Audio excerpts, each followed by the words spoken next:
Hello everyone, this is Tarun Kumar Dubey here with a new lecture of reaction mechanism. Reaction mechanism जो है वो class 12th के students के लिए है, क्योंकि ये रिएक्शन मैकेनिज़्म जो है वो आपको हेल्प करेगा किसमें, आपको हेल्प करेगा क्लास 12th में जो आपकी सेकंड बुक है एनसीईआरटी की सेकंड बुक, उसमें पूरा का पूरा आपका ऑर्गेनिक दिया हुआ है। ठीक है, ऑर्गेनिक केमिस्ट्री, और ऑर्गेनिक केमिस्ट्री के लिए आपको ऑर्गेनिक रिएक्शन मैकेनिज्म मैंडेटरी है। ठीक है, आपको कोई भी मेंशन्ड टॉपिक नहीं मिलेगा कि रिएक्शन मैकेनिज्म आपका दिया हुआ है, लेकिन हर एक चैप्टर में रिएक्शन मैकेनिज्म इंक्लूड है और बिना रिएक्शन मैकेनिज्म के आप ऑर्गेनिक केमिस्ट्री को नहीं समझ सकते। तो आज हम लोग जो है बड़े ही बेसिक तरीके से रिएक्शन मैकेनिज्म को स्टार्ट करने वाले हैं, जो कि आपको हमने रिक्वायरमेंट आपको बता ही दी है। रिएक्शन मैकेनिज्म की क्या है रिक्वायरमेंट, ये है कि क्लास 12th की जो सेकेंड बुक है वो पूरी की पूरी ऑर्गेनिक केमिस्ट्री है और 28 मार्क्स की है बोर्ड्स के लिए। ठीक है, तो उसको समझने के लिए उसमें जितने भी टॉपिक्स आपके हैं, हेलो एरिन्स हो गया, एल्कोहल्स हो गया, आगे कार्बोक्सिलिक एसिड हो गया, कीटोन्स हो गया, उन सभी चीज़ों को समझने के लिए पहले आपको समझना होगा रिएक्शन मैकेनिज्म। और आज हम लोग जो है बड़े ही बेसिक तरीके से इसको समझेंगे। तो ये तो हमारी हो गई कि हमको रिएक्शन मैकेनिज्म पढ़ना क्यों है। ठीक है, अब मेन बात करते हैं कि रिएक्शन मैकेनिज्म समझने के लिए आपको प्रीवियसली किन किन टॉपिक्स की ज़रूरत है। तो हमको रिक्वायरमेंट क्या है इस चैप्टर को पढ़ने के लिए। बेसिकली रिक्वायरमेंट की अगर बात की जाए तो रिएक्शन मैकेनिज्म के लिए आपको दो टॉपिक्स की रिक्वायरमेंट होती है, जो कि हम लोग क्लास 11th में डील करते हैं। ठीक है, वो दो टॉपिक आपके कौन कौन से हैं। पहला टॉपिक जो है, दोनों टॉपिक हम लोग जो है वो जीओसी के अंडर पढ़ते हैं क्लास 12th में, जो आपका some basic organic chemistry, some basic concept of organic chemistry बोल लीजिए या जीओसी बोलते हैं, उनके अंदर पढ़ते हैं। पहला क्या टॉपिक है आपका, पहला टॉपिक है इलेक्ट्रॉन डिस्प्लेसमेंट इफेक्ट्स।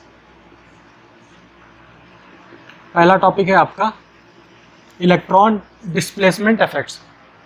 बेसिकली होता क्या है, इलेक्ट्रॉन डिस्प्लेसमेंट इफेक्ट्स में हम लोग कई तरीके से ऐसे इफेक्ट्स पढ़ते हैं जिसमें हम जानते हैं कि इलेक्ट्रॉन अगर कोई बॉन्डेड दो चीज़ें, जैसे कि HCl ही मान लेते हैं, तो आप ये जानते हैं अगर H और Cl के बीच में बॉन्ड बना है तो ये जो electron pair, bonded electron pair है, वो एक्जैक्टली बीच में नहीं होता है, स्लाइटली Cl की तरफ टिल्टेड होता है। हम ये कैसे जानते हैं, हम ये इलेक्ट्रोनेगेटिविटी के बेसिस पे जानते हैं।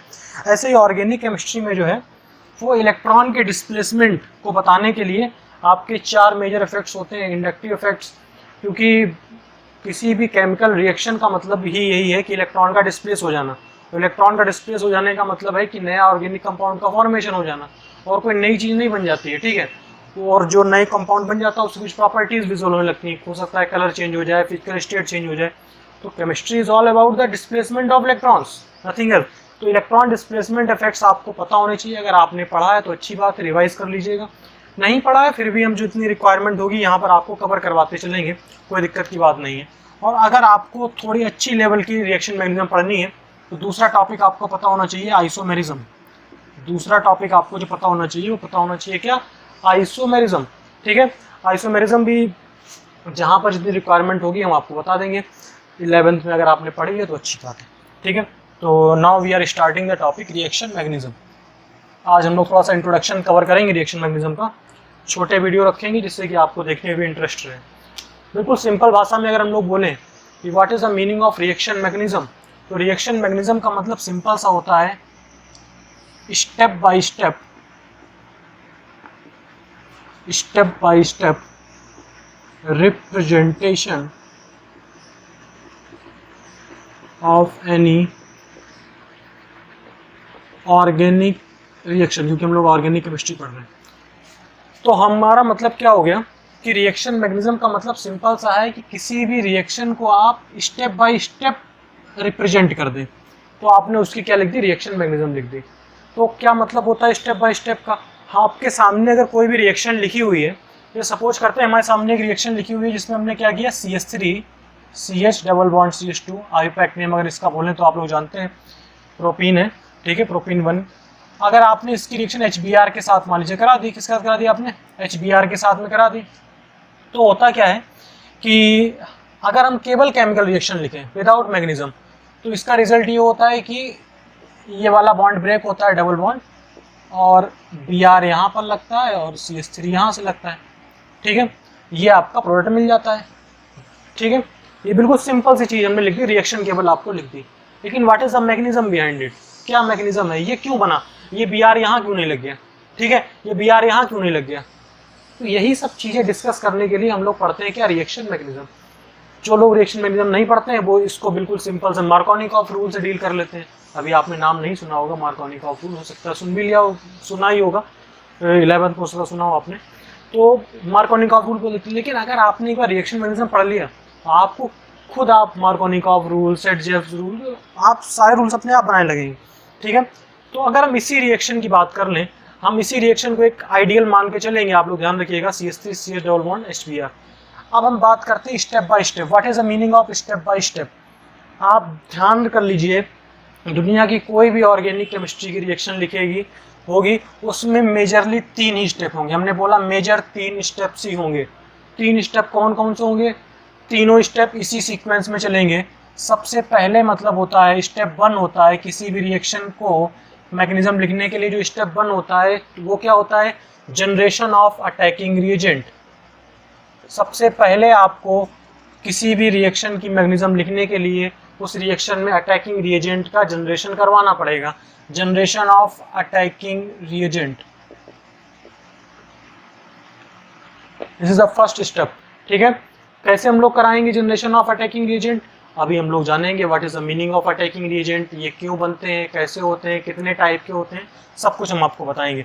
जैसे कि प्रीवियस रिएक्शन को अगर ले लें तो प्रीवियस रिएक्शन की मैकेनिज्म का सबसे पहला स्टेप होगा, उसमें ये होता है कि जो HBr होता है वो H पॉजिटिव और Br निगेटिव में ब्रेक होता है। H पॉजिटिव और Br निगेटिव में ब्रेक होता है। इसमें जो ये आपका H पॉजिटिव बना और ये आपका जो Br निगेटिव बना, they are the attacking reagent. ये आपके क्या बन गए, अटैकिंग रिएजेंट बन गए।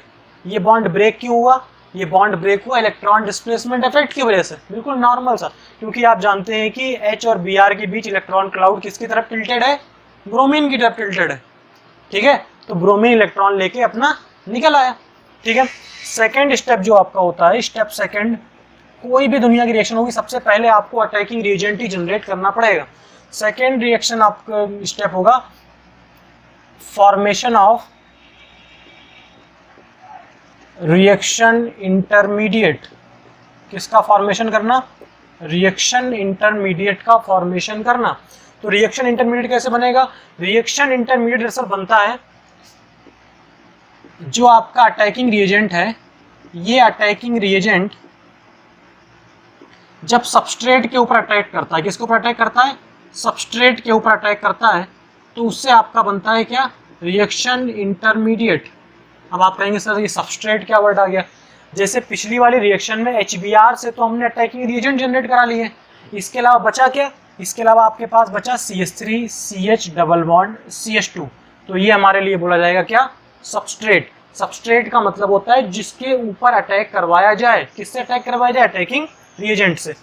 अब देखिए हमारे पास अटैकिंग रिएजेंट दोनों है, अभी हम वैसे अटैकिंग रिएजेंट पे ही आज की क्लास लेंगे कि what is the meaning of attacking reagent. ठीक है, हमारे पास अटैकिंग रिएजेंट दोनों है, H+ और Br निगेटिव भी है। अब ये क्या करेगा, अटैक करेगा, किस पे अटैक करेगा, सबस्ट्रेट पे अटैक करेगा। ठीक है, तो सबस्ट्रेट के हिसाब से हमको अटैकिंग रिएजेंट आएगा कि H+ अटैक करेगा कि Br निगेटिव अटैक करेगा। देखिए अटैकिंग रिएजेंट का मतलब होता है कि जो किसी भी तरीके से बेचैन हो, या तो उसके पास इलेक्ट्रॉन कम है, जैसे H+ के पास में कम है, या उसके पास इलेक्ट्रॉन ज़्यादा है। अब यहाँ पर क्या है कि सबस्ट्रेट को देखते हुए अटैकिंग रिएजेंट चूज करना है हमको। जैसे ये सबस्ट्रेट जो है यहाँ पर डबल बॉन्डेड है, डबल बॉन्डेड का मतलब ये इलेक्ट्रॉन क्लाउड, इसमें ये पाई बॉन्ड है, इसलिए यहाँ पे इलेक्ट्रॉन क्लाउड ज़्यादा है। तो हमको कौन सबस्ट्रेट अटैक करेगा, पहले अटैक करेगा H+, क्योंकि सबस्ट्रेट को देखते हुए, सबस्ट्रेट को देखते हुए जब H+ अटैक करेगा तो अब बात है कि किस सेंटर पर अटैक करेगा, ये सब तो हमको जानना है। अभी हम आपको ये बता दें कि H+ जो आएगा वो इस तरीके से आएगा कि ये इलेक्ट्रॉन इधर शिफ्ट हो जाए। ठीक है, ये एरो हम लोग उस तरफ दिखाते हैं जहां पर ये बॉन्डेड बाय दोनों इलेक्ट्रॉन चले जाएंगे। देखिए अब आप ये इस बात सिंपल से जानते ही हैं कि फॉर्मल चार्ज का मतलब क्या होता है। ये जो हम ऊपर दिखा रहे हैं ये फॉर्मल चार्ज है, इसके ऊपर भी अभी हम जो दिखाएंगे वो फॉर्मल चार्ज आएगा। किसी के ऊपर अगर पॉजिटिव फॉर्मल चार्ज है, इसका मतलब क्या है, इसका मतलब है उसके पास फ्री स्टेट में जितने इलेक्ट्रॉन होने चाहिए उससे एक इलेक्ट्रॉन कम है। और किसी के ऊपर अगर निगेटिव फॉर्मल चार्ज है, ये सब बेसिक नॉलेज है, किसी के ऊपर अगर निगेटिव, जैसे कि हमने लिख दिया Br निगेटिव, हम आपसे कहते हैं कि Br निगेटिव के ऊपर बताइए कितने इलेक्ट्रॉन्स हैं। तो Br के पास फ्री स्टेट में 7 इलेक्ट्रॉन होते हैं, हेलोजन फैमिली से, एक निगेटिव चार्ज है, इसलिए हम इसके ऊपर आसपास 8 इलेक्ट्रॉन दिखाएंगे, दैट्स इट। तो फॉर्मल चार्ज निगेटिव है, एक इलेक्ट्रॉन बढ़ा के दिखा दीजिए, पॉजिटिव है, एक इलेक्ट्रॉन कम करके दिखा दीजिए। आपसे कोई कहे H+ के पास कितने इलेक्ट्रॉन है, एक इलेक्ट्रॉन होता है H+ के पास, अभी एक भी नहीं इलेक्ट्रॉन है, तो H+ के पास नो इलेक्ट्रॉन, ठीक है, इसलिए इसको हम प्रोटॉन भी बोलते हैं। अगर आपको प्रोटॉन का साइन भी H+ ही होता है। अब देखिए H+ आएगा, ये बॉन्ड ऐसे शिफ्ट हो जाएंगे, ठीक है, दो इलेक्ट्रॉन शिफ्ट हो जाएंगे। क्यों हो जाएंगे, सब्र रखिए, इलेक्ट्रॉन हम लोग सीखेंगे इसी चीज को। यहाँ पर कौन सा चार्ज आएगा, निगेटिव चार्ज आएगा, जब इलेक्ट्रॉन, सॉरी उल्टा बोल दिया हमने, इलेक्ट्रॉन इधर शिफ्ट होंगे, यहाँ पर कौन सा चार्ज आएगा, निगेटिव चार्ज आएगा, और जब यहाँ पर निगेटिव चार्ज आएगा, अब देखिए ध्यान से देखिएगा, यहाँ पर निगेटिव चार्ज आया और इस निगेटिव चार्ज को काउंटर करने के लिए H+ ने यहाँ पर अटैक कर दिया। निगेटिव का मतलब इलेक्ट्रॉन आ गए और H आके दोबारा यहाँ पे लग गया।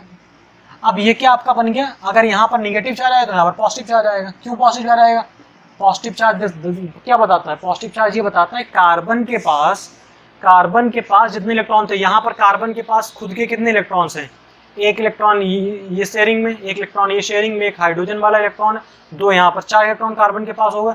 अब अगर दोनों इलेक्ट्रॉन इधर शिफ्ट हो गया, मतलब कार्बन की जेम से चला गया इलेक्ट्रॉन एक, तो कार्बन तो पॉजिटिव चार्ज रखेगा ही, इस कार्बन के पास चला गया, एक इलेक्ट्रॉन एक्स्ट्रा चला गया, इसलिए इसके ऊपर निगेटिव चार्ज आया, वो एक्स्ट्रा इलेक्ट्रॉन हाइड्रोजन ने ले लिया, तो ये न्यूट्रल हो गया पूरा, CH2 और ये H लग गया, CH3 बन गया। ये बन गया आपका, इसको बोलते हैं reaction intermediate, this is second step. ये आपका क्या बन गया, पहले स्टेप में कोई भी केमिकल रिएक्शन हो, पहले स्टेप में अटैकिंग रिएजेंट बनता है, दूसरे स्टेप में अटैकिंग रिएजेंट सबस्ट्रेट के ऊपर अटैक करता है और रिएक्शन इंटरमीडिएट बनता है, और तीसरा स्टेप जो है, ध्यान रखिएगा, तीसरा स्टेप जो है वो आपका होता है रिएक्शन इंटरमीडिएट, या हम लोग बोल देते हैं इसको फॉर्मेशन ऑफ प्रोडक्ट। रिएक्शन ये कैसे बनता है, अब जो रिएक्शन इंटरमीडिएट आपका बना हुआ है ये प्रोडक्ट में कन्वर्ट हो जाएगा। कैसे कन्वर्ट हो जाएगा, ये जो कॉम्प्लीमेंट्री पार्ट बचा, दूसरा पार्ट जो कॉम्प्लीमेंट्री पार्ट बचा Br नेगेटिव, अब ये Br नेगेटिव पॉजिटिव चार्ज को देखकर यहाँ पर लग जाएगा और हमको ये क्या मिल गया, प्रोडक्ट मिल गया। तो कोई भी दुनिया की केमिकल रिएक्शन हो वो 3 ही स्टेप में चलती है। पहला स्टेप है जनरेशन ऑफ अटैकिंग रिएजेंट, दूसरा स्टेप है वो अटैकिंग रिएजेंट सबस्ट्रेट के ऊपर अटैक करेगा, जिसको हम लोग बोलते हैं जनरेशन ऑफ रिएक्शन इंटरमीडिएट, और थर्ड स्टेप है वो रिएक्शन इंटरमीडिएट प्रोडक्ट में कन्वर्ट हो जाता है, मतलब इसको हम लोग बोलते हैं conversion of reaction intermediate in the product. आपको 3 ही स्टेप में रिएक्शन करानी है। यहाँ पर 2 महत्वपूर्ण आपके वर्ड आए, एक तो अटैकिंग रिएजेंट। आपको ये पता होना चाहिए कि हमारे पास में ऑर्गेनिक केमिस्ट्री में कितने टाइप के अटैकिंग रिएजेंट हैं, तभी आप रिएक्शन को इनिशिएट करा पाएंगे, otherwise you are not able to initiate the chemical reaction. और अगर आपको अटैकिंग रिएजेंट आ गया, दूसरा वर्ड होता है रिएक्शन इंटरमीडिएट, कि आखिरकार ऑर्गेनिक केमिस्ट्री में कितने तरीके के रिएक्शन इंटरमीडिएट्स बन सकते हैं। तो सबसे पहला कमांड जो हमको करना है वो अटैकिंग रिएजेंट पे करना है। और जब हम रिएक्शन इंटरमीडिएट पढ़ेंगे तो रिएक्शन इंटरमीडिएट, देखिए हमने आपको बताया था इलेक्ट्रॉन डिस्प्लेसमेंट इफेक्ट्स, हमने कहा था रिक्वायरमेंट पड़ेगी, तो हमको जो है स्टेबल, केमिस्ट्री में से स्टेबिलिटी मांगती है, तो हमेशा स्टेबल रिएक्शन इंटरमीडिएट बनाना है। हमने रिएक्शन इंटरमीडिएट ये नहीं बनाया जिसमें पॉजिटिव चार्ज इधर आ जाता, क्यों नहीं बनाया हम आपको बाद में बताएंगे, बहुत लोगों को पता भी होगा इंडक्टिव इफेक्ट की वजह से, ठीक है। तो आप इस चीज़ को सबसे ध्यान से जानिए कि अटैकिंग रिएजेंट क्या होते हैं और रिएक्शन इंटरमीडिएट क्या होते हैं। सबसे पहला फोकस हमारा ये रहेगा, आपको अटैकिंग रिएजेंट बताएं और फिर हम आपको बताएंगे रिएक्शन इंटरमीडिएट। और तीसरी चीज़ जो हम आपको बताएंगे वो बताएंगे कि आखिरकार स्टेबिलिटी कैसे चेक करते हैं रिएक्शन इंटरमीडिएट की, जो कि बेसिकली इलेक्ट्रॉन डिस्प्लेसमेंट इफेक्ट्स का टॉपिक है, ठीक है। तो अभी हमारा जो फोकस रहने वाला है अटैकिंग रिएजेंट पर रहने वाला है। जब हम अटैकिंग रिएजेंट जनरेट करना सीख जाएंगे फिर हम रिएक्शन इंटरमीडिएट बनाना सीखेंगे, ठीक है। और फिर जब हम रिएक्शन इंटरमीडिएट, और कौन सा reaction intermediate, stable reaction intermediate बनाना सीखेंगे। अगर आपने ये 2 काम करना सीख गए आप, तो आपको रिएक्शन मैकेनिज्म आ गई, बस रिएक्शन मैकेनिज्म का मतलब यही होता है, ठीक है। तो हम लोग क्या स्टार्ट करते हैं, अटैकिंग रिएजेंट, जो कि हमने टाइम बचाने के लिए नीचे लिख भी रखे हैं कि अटैकिंग रिएजेंट क्या होते हैं। आपसे कोई पूछे रिएक्शन मैकेनिज्म का मतलब क्या है, step by step representation of any chemical reaction. 3 step, पहले में अटैकिंग रिएजेंट बनाओ, दूसरे में उसका अटैक सबस्ट्रेट पे कराओ, तीसरे में रिएक्शन इंटरमीडिएट को कन्वर्ट करा दो प्रोडक्ट में। अब ये हमने जो है अटैकिंग रिएजेंट हम लोग पहले स्टार्ट करते हैं। आज के लेक्चर में अटैकिंग रिएजेंट ही पढ़ेंगे, कल फिर हम लोग रिएक्शन इंटरमीडिएट देखेंगे। अटैकिंग रिएजेंट का मतलब क्या है, they are the unstable particle. ये कैसे पार्टिकल होते हैं, अनस्टेबल पार्टिकल होते हैं। अनस्टेबल पार्टिकल कैसे होंगे, या तो इनके पास में इलेक्ट्रॉन की कमी होगी, या तो इनके पास में इलेक्ट्रॉन की कमी होगी या इनके पास में इलेक्ट्रॉन ज़्यादा होंगे। और है ही क्या केमिस्ट्री में, इलेक्ट्रॉन ही तो है। कोई ऐसा तो है नहीं कि अगर आपने कोई रिएक्शन करा दी H2 और Cl2 से HCl बन गया तो HCl को नया कंपाउंड नहीं है। स्लाइटली हुआ क्या है कि क्लोरीन से इलेक्ट्रॉन की शेयरिंग हट के हाइड्रोजन से इलेक्ट्रॉन की शेयरिंग होने लगी। तो या तो इलेक्ट्रॉन की कमी होगी अटैकिंग रिएजेंट के पास में, या इलेक्ट्रॉन ज़्यादा होंगे। तो दो ही चीज़ें होंगी। इसी बेसिस पे इलेक्ट्रॉन की कमी है तो हम लोग उस अटैकिंग रिएजेंट को नाम दे देते हैं क्या, इलेक्ट्रोफाइल। नाम से ही आपको समझ में आ रहा है, इलेक्ट्रो और फाइल का मतलब होता है लविंग। जिस चीज़ की हमारे पास कमी होती है हमको उसी चीज़ से तो प्यार होता है। तो इसमें लिखा भी है इलेक्ट्रोफाइल पहला अटैकिंग रिएजेंट है और दूसरा अटैकिंग रिएजेंट को केमिस्ट्री में बोलते हैं न्यूक्लियोफाइल। ठीक है, इलेक्ट्रोफाइल का मतलब क्या होता है, इलेक्ट्रोफाइल का मतलब होता है अफिनिटी टुवार्ड्स इलेक्ट्रॉन। मतलब यहाँ पर इलेक्ट्रॉन की कमी होगी पहली बात, और इनमें क्या होगी, अफिनिटी होगी टुवार्ड्स इलेक्ट्रॉन। रिप्रेजेंट कैसे करेंगे, ई और ऊपर पॉजिटिव साइन। आप हमेशा ध्यान रखिएगा जब भी चार्ज को नॉर्मल दिखाते हैं, जैसे आपने कोई चीज़ नॉर्मल दिखाई, आपने लिख दिया CH3COOH, इसको ब्रेक किया CH3COO निगेटिव और H+, ठीक है। लेकिन जब आप मैग्नीशियम लिखेंगे, मैग्नीशियम के दौरान आपको चार्ज को गोल बॉक्स में दिखाना है। क्यों दिखाना है, क्योंकि इससे आपको ये रूल्स होते हैं मैग्नीशियम लिखने के। मैग्नीशियम लिखने के टाइम आपको ऐसे दिखाने होते हैं। तो इलेक्ट्रोफाइल आपका ये साइन हो गया। कुछ पॉइंट देख लेते हैं। इलेक्ट्रोफाइल की जो मोस्ट कंडीशन होती है वो बस ये है कि इसके पास इलेक्ट्रॉन डिफिशिएंट होना चाहिए। अब हम इलेक्ट्रॉन डिफिशिएंसी के लिए कोई पैरामीटर भी तो हमारे पास होना चाहिए। हमको पता है पैरामीटर क्या, ऑक्टेट। हमारे पास एक ही चीज़ है कि हम ऑक्टेट बस चेक करते हैं कि उसकी ऑक्टेट कंप्लीट है कि नहीं है। ठीक है, अब कोई भी चीज़ कमी या बढ़ती है वो तो किसी पैरामीटर से करेंगे। तो हमारा सिंपल सा मतलब क्या है कि इनकम्प्लीट ऑक्टेट होनी चाहिए। अब इनकम्प्लीट ऑक्टेट पॉजिटिवली चार्ज भी हो सकती है स्पेसीज के पास, और न्यूट्रल स्पेसीज के पास भी इनकम्प्लीट ऑक्टेट हो सकती है। हमने नीचे एग्जाम्पल भी लिखे हुए हैं। सबसे पहली लाइन में आपका लिखा हुआ है H+, Cl+, Br+, I+, R+, CO+। ये सारे पॉजिटिवली चार्ज इलेक्ट्रोफाइल। ये कैसे इलेक्ट्रोफाइल है, पॉजिटिवली चार्ज है। ठीक है, पॉजिटिवली चार्ज है या न्यूट्रल है हमें इससे मतलब नहीं है। हमें मतलब है कि उनके पास इलेक्ट्रॉन की कमी हो, उनका ऑक्टेट इनकम्प्लीट हो। पॉजिटिव चार्ज आना या न्यूट्रल रहना ये तो फॉर्मल चार्ज की बात है। ये तो इस फॉर्मल चार्ज कॉन्सेप्ट की बात है जो आप पहले से ही पढ़ चुके हैं कि फॉर्मल चार्ज का मतलब सिंपल सा क्या है। फॉर्मल चार्ज का मतलब ये है कि उसके पास जो किसी के ऊपर अगर पॉजिटिव चार्ज है तो इसका मतलब उसके पास +1 का फॉर्मल चार्ज है। इसका मतलब वो क्या बता रहा है कि फ्री स्टेट से कितने इलेक्ट्रॉन कम है या ज़्यादा है। इलेक्ट्रॉन कम है या ज़्यादा है, कम होंगे इलेक्ट्रॉन तो पॉजिटिव चार्ज, और ज़्यादा होंगे तो नेगेटिव चार्ज। जैसे H+ के ऊपर पॉजिटिव चार्ज आया तो इसका मतलब क्या है कि उसके पास एक इलेक्ट्रॉन था वो भी चला गया। Cl+ के ऊपर पॉजिटिव चार्ज आया तो इसके ऊपर कितने इलेक्ट्रॉन आप दिखाएंगे, 1 2 3 4 5 6 इलेक्ट्रॉन दिखाएंगे। Br के पास 1 2 3 4 5 6 इलेक्ट्रॉन आप दिखाएंगे। बात समझ रहे हैं ना। तो ये पॉजिटिवली चार्ज है और इनको इलेक्ट्रॉन की रिक्वायरमेंट है, इसलिए इनको हम लोग क्या बोलेंगे, ये पॉजिटिवली चार्ज वाले हैं, इलेक्ट्रोफाइल्स होते हैं। ठीक है, I+, R+ का मतलब क्या है, कोई भी एल्काइल ग्रुप है, CH3 C2H5+। ठीक है, इसमें एसाइल बोलते हैं, इसको एल्काइल, इसको एसाइल बोलते हैं, RCO+। ये पॉजिटिवली चार्ज हो गए आपके। नीचे आपके लिखे हुए हैं न्यूट्रल, नीचे तीनों आपके न्यूट्रल लिखे हुए हैं। तीनों आपके नीचे कैसे लिखे हुए हैं, न्यूट्रल लाइन्स लिखी हुई, जितने भी लिखे हुए हैं न्यूट्रल लिखे हुए हैं। ठीक है, इसमें पहली वाली लाइन जो है उसमें क्या है, इनके पास वैकेंट p ऑर्बिटल है। वैकेंट ऑर्बिटल है लेकिन हमने उसमें भी स्पेसिफाइड कर दिया कि AlCl3 AlBr3 BH3 इनके पास में क्या है, वैकेंट p ऑर्बिटल है। आप ध्यान से देखिए भी, एल्युमिनियम को उठा लीजिए। एल्युमिनियम ग्रुप 13 का मेंबर है। लास्ट सेल में कितने इलेक्ट्रॉन, 3 इलेक्ट्रॉन खुद के हैं, 3 Cl के साथ बॉन्डिंग कर ली तो 6 इलेक्ट्रॉन तो इसके पास हुए। आप ऐसे समझ सकते हैं इनकम्प्लीट ऑक्टेट है और इनकम्प्लीट p ऑर्बिटल ही है। ये कैसे समझेंगे, ये समझिए आप लोग कि एल्युमिनियम जो है वो 13 होता है, 1s2 2s2 2p6 3s2 3p1। अब 3 Cl के साथ बॉन्डिंग करी इसने, तो कैसे 3 Cl के साथ इसने बॉन्डिंग की होगी, इसने 3 Cl के साथ बॉन्डिंग ऐसे की होगी कि इसका एक इलेक्ट्रॉन इधर गया होगा और यहाँ पर बॉन्डिंग हो गई, एक इलेक्ट्रॉन आ गया, तभी भी एक p ऑर्बिटल इसका खाली बना रहा। अगर हम नॉर्मल कॉन्सेप्ट से लें, हाइब्रिडाइजेशन वाला कॉन्सेप्ट और स्ट्रॉन्ग है इससे और एडवांस है। आप मेरे ट्यूनिंग के साथ बिल्कुल मैच करिएगा, हमने आपको बेसिक कॉन्सेप्ट में बताया भी था ये चीज़ें। ठीक है, तो आप इसके पास में क्या है, वैकेंट p ऑर्बिटल है। ठीक है, नीचे जो आपके लिखे हुए इनके पास में वैकेंट d ऑर्बिटल है, vacant d orbital. AlCl3 AlBr3 BH3 BF3 ये न्यूट्रल है और वैकेंट p ऑर्बिटल है। इनके पास वैकेंट d ऑर्बिटल ZnCl2 आप देख भी लीजिए। जैसे इनका लास्ट सेल में क्या होता है, 4s2 होता है, 4s2 के साथ बॉन्डिंग हो जाएगी, लेकिन 4p 4d खाली है, पूरा p भी खाली d भी खाली। लास्ट जो लिखा हुआ है ये कैसे है, ये अपने रेजोनेंस की वजह से इनके पास में इलेक्ट्रॉन की कमी है। मेन बात है इलेक्ट्रॉन की कमी होना, ठीक है। ये रेजोनेंस वाले भी हो सकते हैं और इलेक्ट्रोफाइल जैसे काम करते हैं। जैसे CO2 है, नॉर्मल स्ट्रक्चर CO2 कैसे बनता है, C डबल बॉन्ड हो, लेकिन आपने रेजोनेंस पढ़ा होगा। रेजोनेंस का मतलब होता है p ऑर्बिटल्स में इलेक्ट्रॉन का शिफ्ट होते चले जाना। तो यहाँ पर होता क्या है कि ये एक इलेक्ट्रॉन शिफ्ट हुआ और इसका रेजोनेटिंग स्ट्रक्चर कुछ ऐसे बनता है,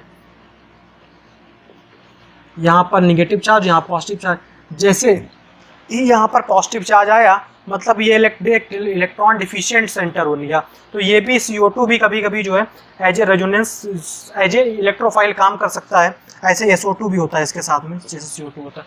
तो हमने जो है इलेक्ट्रोफाइल्स जाने, इलेक्ट्रॉन की कमी होनी चाहिए, पॉजिटिव चार्ज हो भी सकता है, न्यूट्रल भी हो सकते हैं। अब इसमें हमने 4 तरीके के जाने, एक तो पॉजिटिवली चार्ज, एक वैकेंट p ऑर्बिटल वाले, वैकेंट d ऑर्बिटल वाले, रेजोनेंस वाले, ठीक है। हम इनको आपको ऐसे बता सकते हैं कि पॉजिटिव चार्ज वाले ज़्यादा उतावले रहते हैं, ठीक है। इसका मतलब ये जल्दी अटैक करते हैं, इनको ज़्यादा से ज़्यादा इलेक्ट्रॉन चाहिए, ये इलेक्ट्रॉन छीन लेते हैं, इसलिए इसको हम लोग बोलते हैं डाकू। पॉजिटिवली चार्ज वाले हो गए डाकू टाइप के। सेकेंड वैकेंट p ऑर्बिटल वाले क्या हो गए, डाकू। क्या होता है डाकू, क्या होता है, मारता भी है, इलेक्ट्रॉन भी ले लेता है, रुपये भी ले लेता है, तो ये डाकू है। ये क्या हो गए आपके, ये हो गए आपके चोर, ये इलेक्ट्रॉन को चुरा लेते हैं, ये चोर टाइप के हो गए। ये क्या हो गए, भिखारी हो गए, आपका मनो दे जाओ ना मनो ना दे जाओ, ठीक है, मांगते रहते हैं। और लास्ट रेजोनेंस वाले दान पात्र हैं, एक्स्ट्रा हो तो दे जाओ, ना हो तो कोई बात नहीं। तो ये डाकू, चोर, भिखारी, दान पात्र, नोट कर लीजिएगा आप लोग, क्योंकि बाद में केवल इतना ही थोड़ा होता है केमिस्ट्री में कि प्रोडक्ट का फाइंड कर लेना। रिएक्शन मैकेनिज्म जब आप जान जाएंगे तो आप प्रोडक्ट को फाइंड करना जान जाएंगे, लेकिन फिर आपको एग्जाम में डाउट आएगा रिएक्शन की रेट भी बताइए कि जब ये अटैक करेगा तो बहुत फास्ट रेट से करेगा, ये अटैक करेगा तो स्लो रेट से करेगा। तो इन सब चीज़ों की जरूरत आपको पढ़ने वाली है। अब हम लोग आ जाते हैं न्यूक्लियोफाइल्स के ऊपर। न्यूक्लियोफाइल्स क्या होते हैं, इसके जस्ट अपोजिट, इनके एफिनिटी होती है टुवर्ड न्यूक्लियस। न्यूक्लियस कैसा होता है, पॉजिटिवली चार्ज, इसका मतलब इनके पास इलेक्ट्रॉन ज़्यादा होते हैं। सिंपल सी लाइन लिखी हुई है, आप इसकी इलेक्ट्रोफाइल कंडीशन ये याद कर लीजिए। न्यूक्लियोफाइल कंडीशन सिंपल सी लिखी हुई है, जिनके पास इतनी दम हो कि इलेक्ट्रॉन को डोनेट करें और सिग्मा बॉन्ड बना ले। इलेक्ट्रॉन को डोनेट कौन करेगा, जिसके पास इलेक्ट्रॉन ज़्यादा है, जिसके पास इलेक्ट्रॉन ज़्यादा है वो इलेक्ट्रॉन। अब ये निगेटिवली चार्ज भी हो सकते हैं और न्यूट्रल भी हो सकते हैं, निगेटिवली चार्ज भी हो सकते हैं और न्यूट्रल भी हो सकते हैं। जैसे पहली ये क्राइटेरिया जो लिखी है वो निगेटिवली चार्ज की लिखी हुई है। जैसे OH निगेटिव हो गया आपका, RO निगेटिव हो गया, PHO निगेटिव हो गया। पहले वाले में OH निगेटिव पे ही हम लोग देखते हैं। आप जानते हैं निगेटिव चार्ज किस पे होगा, O के ऊपर होगा। अगर OH निगेटिव आपने लिखा हुआ है, इसको अगर हम लोग ओपन करके बनाएं OH निगेटिव को, तो ऐसा होता है कि O के ऊपर इलेक्ट्रॉन 1 2 3 4 5 6, ठीक है, आपने 6 दिखा दिए, और 2 इलेक्ट्रॉन इसके, ये हो गए 8 इलेक्ट्रॉन हो गए इसके पास टोटल, ठीक है। तो ये 8 इलेक्ट्रॉन होने का मतलब क्या है, इसके पास 3 लोन पेयर ऑफ इलेक्ट्रॉन पड़े हुए हैं। ये 3 lone pair of electron donate कर सकता है। ऐसे ही सल्फर भी, जैसे आपका वो हाइड्रोक्साइड बन गया, एल्कोक्साइड बन गया, फिनॉक्साइड बन गया, सल्फर में RSH बन सकता है, RS बन सकता है। नाइट्रोजन पे देख लीजिए आप लोग, NH2 पे देख लीजिए। निगेटिव चार्ज आने का मतलब क्या है, NH2 ऐसे तो आप बनाएंगे। निगेटिव चार्ज आने का मतलब क्या है कि इसके ऊपर एक इलेक्ट्रॉन नाइट्रोजन का ये हो गया, इलेक्ट्रॉन ये हो गया। निगेटिव चार्ज का मतलब आपको कितने इलेक्ट्रॉन नाइट्रोजन के दिखाने हैं, 5 होते हैं, 6 दिखा दीजिए, 1 2 3 4 दिख गए 6। तो ये सारे निगेटिवली चार्ज वाले इलेक्ट्रॉन रिच होते हैं और ये न्यूक्लियोफाइल काम करते हैं। जैसे इलेक्ट्रॉन की कमी होने के लिए पॉजिटिव चार्ज होना मैंडेटरी नहीं था। पॉजिटिव चार्ज तो बस ये दिखाता है कि जितने उसके पास में इलेक्ट्रॉन फ्री स्टेट में थे उससे इलेक्ट्रॉन कम हो गए, बस पॉजिटिव चार्ज ये दिखाता है। निगेटिव चार्ज ये दिखाता है फ्री स्टेट में अगर इसके पास 6 थे तो अब इस टाइम इसके पास 7 आपको दिखाने पड़ेंगे, बस ये दिखाता है। लेकिन मेन मुद्दा तो ये है कि इलेक्ट्रॉन ऑक्टेट, इसमें क्या है कि इलेक्ट्रॉन डोनेट करने के लिए होनी चाहिए, यहाँ पे इलेक्ट्रॉन कम होनी चाहिए। जैसे यहाँ पर आ जाइए, अभी हमने न्यूट्रल वाई लिखे हुए हैं, वाटर लिखा हुआ है, वाटर के पास में क्या है, ये बॉन्ड बन गए, इसके पास भी अभी 2 लोन पेयर ऑफ इलेक्ट्रॉन बचे हुए हैं। तो ये एज ए कैसे काम कर सकता है, न्यूक्लियोफाइल के जैसे काम कर सकता है, क्योंकि यहाँ पर ये क्या कर सकता है, अपने लोन पेयर ऑफ इलेक्ट्रॉन को डोनेट कर सकता है। तो जिसके पास भी आप ऐसे मान लीजिए, सिंपल सी बात, ऑक्टेट हो जाए कंप्लीट उसकी पहली बात, और बॉन्ड बनाने की दम भी हो, एक बॉन्ड एक्स्ट्रा बना सकता हो, ठीक है। अब बॉन्ड एक्स्ट्रा बना देगा तो चार्ज फॉर्मल चार्ज आ जाएगा, बस इससे ज़्यादा कुछ नहीं होने वाला है। तो आपने ये जान लिया निगेटिवली चार्ज वाले आपके सामने लिखे हुए, जैसे साइनाइड भी लिखा हुआ है। अब हम साइनाइड पे कार्बन के ऊपर कहीं कितने चार्ज होंगे तो आप बता सकते हैं। निगेटिव चार्ज होने का मतलब क्या है कि 5 इलेक्ट्रॉन दिखाने, 3 तो ये दिखाई दिए हैं, 1 इलेक्ट्रॉन दिखा दिए, ठीक है। ऐसे ही अल्कोहल भी हो सकता है, NH3 के पास भी लोन पेयर ऑफ इलेक्ट्रॉन होता है, ये भी एज ए न्यूक्लियोफाइल काम कर सकता है। और ये एमीन्स के पास भी होता है, एमीन भी एज ए न्यूक्लियोफाइल काम कर सकता है। लास्ट वाला बड़ा इंटरेस्टिंग लिखा हुआ है, ये निगेटिव हो गए, ये न्यूट्रल हो गए। लास्ट वाला लिखा हुआ है कि डबल बॉन्डेड सिस्टम, जितने भी डबल बॉन्डेड सिस्टम होते हैं, double bonded system they are also act as nucleophiles. क्योंकि डबल बॉन्डेड सिस्टम में अभी हमने आपको दिखाया कि ये इलेक्ट्रॉन क्लाउड जो है वो शिफ्ट हो जाता है किसी तरफ, और जिस तरफ भैया शिफ्ट होगा, या हम ऐसे बोलते हैं कि इसके पास इलेक्ट्रॉन क्लाउड होता है, इलेक्ट्रॉन क्लाउड को देखकर इलेक्ट्रॉन है तो ये न्यूक्लियस की तरफ अट्रैक्ट होंगे। अभी हमने ये देखा कि इसके ऊपर अटैक किसने किया था, इसके ऊपर अटैक किस, अभी हमने जो प्रीवियस मैग्नीज्म देखा उसमें हमने CH3 CH double bond CH2 पर अटैक किसका करवाया था, H+ का करवाया था, इलेक्ट्रोफाइल का करवाया था। तो आप ये भी जान लीजिए कि इलेक्ट्रोफाइल न्यूक्लियोफाइल जुड़ना चाहते हैं, न्यूक्लियोफाइल इलेक्ट्रोफाइल जुड़ना चाहते हैं, ठीक है। तो हम अभी सिंपल सा बिल्कुल रखते हैं, थोड़ा समराइज भी कर लेते हैं। सिंपल सा आप इसको नोट भी कर लीजिएगा। हम बिल्कुल सिंपल सा समराइज आपको करके बता दें। रिएक्शन मैग्नीज्म का मतलब है स्टेप बाय स्टेप रिप्रेजेंटेशन। पहला स्टेप अटैकिंग रिएजेंट जनरेट करो, दूसरा स्टेप रिएक्शन इंटरमीडिएट बनाओ, तीसरा स्टेप उसको कन्वर्ट कर दो। या हम दूसरे स्टेप को और मॉडिफाइड तरीके से अगर बोले ना तो हम बोल सकते हैं कि formation of stable reaction intermediate. अब आप कहेंगे कि स्टेबल रिएक्शन इंटरमीडिएट कैसे बनेगा, अभी हम आपको बता रहे हैं। पहले आप लोग इसको नोट करिए, इलेक्ट्रोफाइल और न्यूक्लियोफाइल, ठीक है। एक बात और ध्यान रखिएगा कि अगर कहीं पर भी आपको फ्री रेडिकल्स लिखे, जैसे कि कहीं पर Cl डॉट लिखा है, Br डॉट लिखा है, I डॉट लिखा है, तो इसका मतलब है कि I के पास 7 इलेक्ट्रॉन है, ठीक है। ये भी एज ए न्यूक्लियोफाइल ही काम करते हैं। कहीं पर भी अगर R डॉट लिखा, इन पे भी इलेक्ट्रॉन कमी होती है और ये भी एज ए न्यूक्लियोफाइल इलेक्ट्रोफाइल काम करते हैं। इतना आप लोग नोट करिए। थोड़ी सी बात हम लोग रिएक्शन इंटरमीडिएट की करते हैं, फिर लास्ट में समराइज कर देंगे।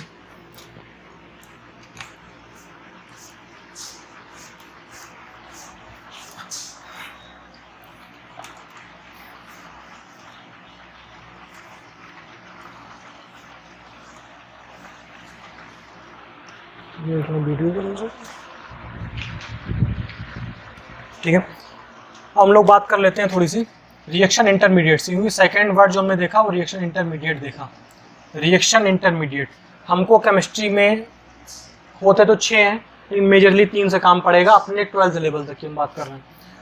कार्बोकैटायन इंटरमीडिएट होता है, कार्बोकैटायन जिसको हम लोग कार्बन के ऊपर पॉजिटिव चार्ज नोट करते हैं।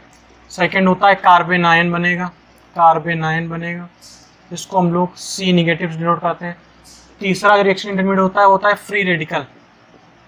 फ्री रेडिकल को डिनोट कैसे करते हैं, C के ऊपर एक बस इलेक्ट्रॉन दिखा दिया फ्री रेडिकल। ये 3 जाना मेजरली बनते हैं, लेकिन इसके अलावा भी आपके होते हैं 3। एक होता है नाइट्रीन्स, लास्ट में जरूरत पड़ेगी आपको नाइट्रीन्स की। नाइट्रीन्स होता है, एक होता है आपका बेंजाइन्स और एक होता है आपका कार्बीन्स। तो ये 3 भी आपके होते हैं। जब जब रिक्वायरमेंट पड़ेगी हम आपको बताते रहेंगे। अच्छा, एक बात समझते हैं। हमने बिल्कुल सिंपल सी बात करी कि रिएक्शन इंटरमीडिएट का सेकेंड स्टेप में जनरेशन होता है, इसलिए आपको इसको पता होना चाहिए। अटैकिंग एजेंट हमने आपको डिटेल में पढ़ा ही दिया है। अटैकिंग एजेंट जो होते हैं वो कौन कौन से आपके होते हैं, ठीक है। अब हम क्या पढ़ाने का मेरा तरीका क्या रहने वाला है, हम रिएक्शन इंटरमीडिएट्स को कभी भी अलग से नहीं पढ़ाते हैं कि कार्बोकैटायन आपको पढ़ा दिया, कार्बेनायन पढ़ाया, पीरियड पे पढ़ाया। हम जो नेक्स्ट टॉपिक स्टार्ट करेंगे, हमने बस अभी आपको नाम बता दिए कि रिएक्शन इंटरमीडिएट्स आपको ये 6 होते हैं, मेजरली ये 3 मिलेंगे रिएक्शन इंटरमीडिएट बनने। क्या होता है कार्बोकैटायन अभी हमने आपको बताया नहीं, क्या होता है ये हम आपको बताएंगे। अब हम आपको स्टार्ट करेंगे कल के लेक्चर में टाइप ऑफ केमिकल रिएक्शन, कि आखिरकार केमिकल रिएक्शन कितने टाइप की होती हैं, और उन केमिकल रिएक्शंस में ही सबसे पहली केमिकल रिएक्शन लोग जो पढ़ते हैं वो इलेक्ट्रोफिलिक एडिशन पढ़ते हैं। तो इलेक्ट्रोफिलिक एडिशन में ही पहले आपको कार्बोकैटायन बताएंगे, ठीक है। तो टाइप ऑफ केमिकल रिएक्शंस में ही हम आपको रिएक्शन इंटरमीडिएट साथ में कवर करते हुए चलेंगे, क्योंकि हमको अभी आज की लेक्चर को समराइज करते हैं, ठीक है। इंट्रोडक्शन आपका यही था। कल हम लोग type of chemical reaction start करते, थोड़ा समराइज करते हैं हम लोग। ध्यान से सुन लीजिएगा, 2 मिनट की बस बात है, बिल्कुल ध्यान से आप सुनिएगा। पूरे लेक्चर का निचोड़ हम आपको बता देते हैं। रिएक्शन मैग्नीज्म क्यों पढ़नी है, क्योंकि हमको किसी भी ऑर्गेनिक केमिस्ट्री में रिएक्शन को रटना नहीं है, उसका स्टेप बाय स्टेप रिप्रेजेंटेशन करते हुए प्रोडक्ट बता देना है। रिएक्शन मैकेनिज्म का मतलब क्या होता है? Step by step representation. Step कौन कौन से होते हैं? 3 स्टेप होते हैं। सबसे पहले में अटैकिंग रिएजेंट बनाना होता है।